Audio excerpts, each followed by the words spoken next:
Hello viewers, Passionate Parismita YouTube channel ole moi Parismita apnalok সকলোকে স্বাগতম জনাইছো। আজি মই আপোনালোকৰ বাবে অইল ফ্ৰী চিকেনৰ এটা ৰেচিপি লৈ আহিছো। অইল ফ্ৰী লেমন চিকেনৰ ৰেচিপিটো মই আজি আপোনালোকৰ মাজলৈ লৈ আহিছো। তেনেহলে আহক আমি ভিডিঅ'টোৰ মাজলৈ যাওঁ।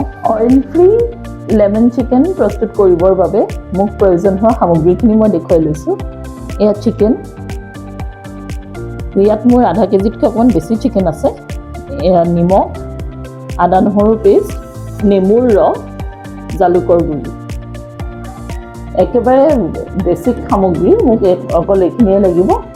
এতিয়া আহক আমি নেক্সট ষ্টেপটো ষ্টাৰ্ট কৰোঁ। চিকেনখিনি মই আগতে ধুনীয়াকৈ ধুই থৈছোঁ।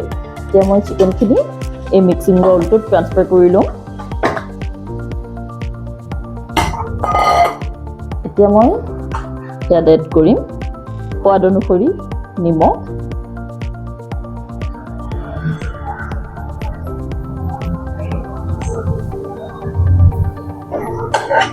আদা নহৰু আৰু পিঁয়াজ একেলগে মই পেষ্ট কৰি লৈছোঁ। এই পেষ্টখিনি ইয়াত এড কৰি দিম মই এতিয়া।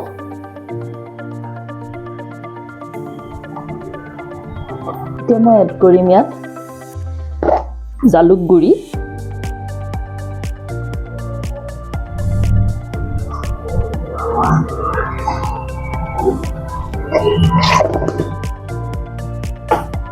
এতিয়া এড কৰিম এই নেমুৰ ৰসখিনি। মই এফাল নেমু চেপি লৈছোঁ। নেমুৰ ৰসখিনি মই এড কৰি দিম আৰু গোটেইখিনি খুব ধুনীয়াকৈ মেৰিনেট কৰি ল'ম। এয়া মই চিকেনখিনি মেৰিনেট কৰি লোৱা হৈ গ'ল। এতিয়া মই চিকেনখিনি 15 মিনিটৰ কাৰণে ৰেষ্ট কৰিব দিম। তাৰপিছত নেক্সট প্ৰচেছটো ষ্টাৰ্ট কৰিম। এতিয়া মোৰ মাংসখিনি মেৰিনেট কৰি লোৱা হৈ গ'ল। এয়া চব 15 মিনিট মাংসখিনি মেৰিনেট কৰি মই ৰাখি থ'লোঁ। 15 মিনিটতকৈ অলপ বেছি সময়ে হ'ল। এতিয়া মই গেছ জ্বলাই নেক্সট ষ্টেপটো ষ্টাৰ্ট কৰিম। এতিয়া মই গেছত এই কেৰাহীখন পাতি লৈছোঁ। গেছটো জ্বলাই দিছোঁ। কেৰাহীখন অকণমান গৰম হ'লে মই ইয়াত চিকেনখিনি এড কৰিম। কেৰাহীখন গৰম হৈ গ'ল। এতিয়া মই ইয়াত চিকেনখিনি এড কৰি দিম। আৰু যিটো বাউলত মই চিকেন মেৰিনেট কৰিছিলোঁ সেই বাউলটোতে মই অলপমান, বেছি নহয় অকণমান পানী দিম।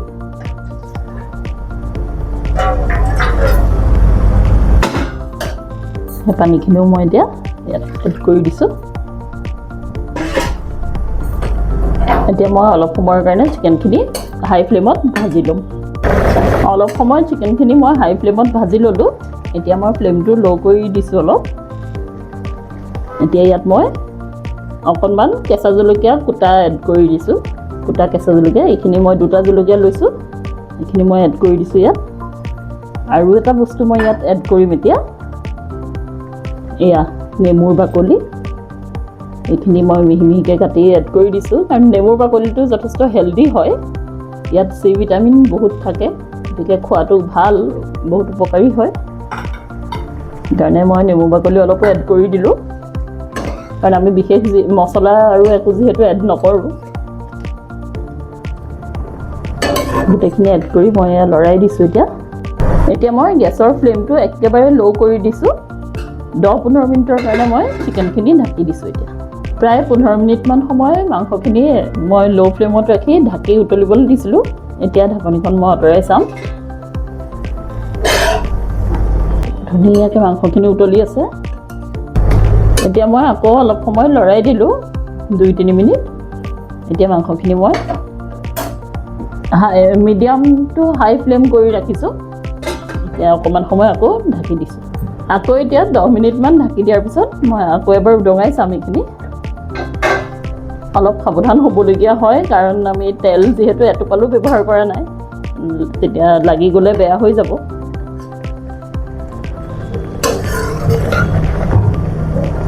অলপমান পানীখিনি শুকাইছে।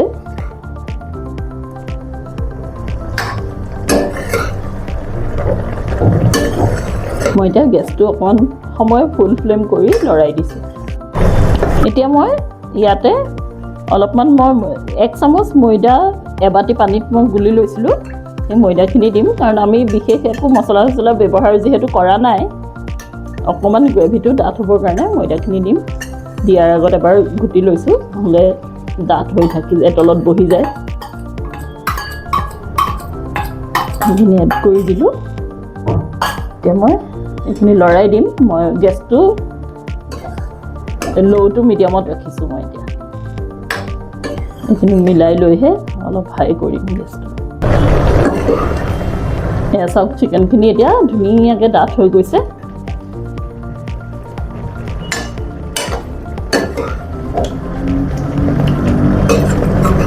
গ্ৰেভিটো আপোনালোকে যেনেকৈ ভাল পায় তেনেকৈ ৰাখিব পাৰে, আৰু আপোনালোকে যদি ময়দা বা কৰ্ণফ্ল'ৰ একো নিদিয়াকৈও ৰাখোঁ বুলি ভাবে তেনেকৈও পাৰে, তেতিয়াও খাবলৈ বেয়া নালাগে। কিন্তু অকণমান মই দি দিছোঁ, অকণমান মই ব্যৱহাৰ কৰোঁ, কাৰণ তেতিয়া গ্ৰেভিটো অকণমান ডাঠ হয়, আৰু মোৰ হাজবেণ্ডে মানে অকণমান ডাঠ গ্ৰেভিটো খাই বেছি ভাল পায়। তেওঁক খুওৱাৰ যত্নতে মই এইবিলাক কৰি থাকোঁ অকণমান। সেয়া মোৰ চিকেনখিনি ৰেডি হৈয়ে গ'ল। এবাৰ মাত্ৰ লৰাই দিছোঁ ভালকৈ। বহুত বেছিকৈ লৰাই থাকিলেও আকৌ মাংসখিনিও ভাগি যাব আৰু তলত লাগিও ধৰিব, যিহেতু গেছটো এতিয়া ফুল ফ্লেমত আছে আৰু আমি ময়দা ব্যৱহাৰ কৰিছোঁ। এতিয়া মই এইখিনি অফ কৰি দিম। এয়া মই গেছটো অফ কৰি দিলোঁ। গেছটো অফ কৰাৰ পিছত অকণমান এনেকৈ লৰাই দিছোঁ, নহ'লে তলত থকাখিনি বহি যাব যে। এতিয়া এইখিনি মই কাঢ়ি লওঁ। কওঁনে? এয়া মই চিকেনখিনি এয়া কাঢ়ি ল'লোঁ। চাওকচোন কেনেকুৱা ধুনীয়া হৈছে কালাৰ আৰু তাৰ টেক্সচাৰটো, গ্ৰেভিটোৰ ইমান ধুনীয়া হৈছে। এইটো বাৰু কোনোবাই ক'ব পাৰিবনে এটোপালো তেল, ঘিউ, বাটাৰ একো ব্যৱহাৰ নকৰাকৈ ৰন্ধা চিকেন বুলি? একেবাৰে ক'ব নোৱাৰে, নহয় জানো?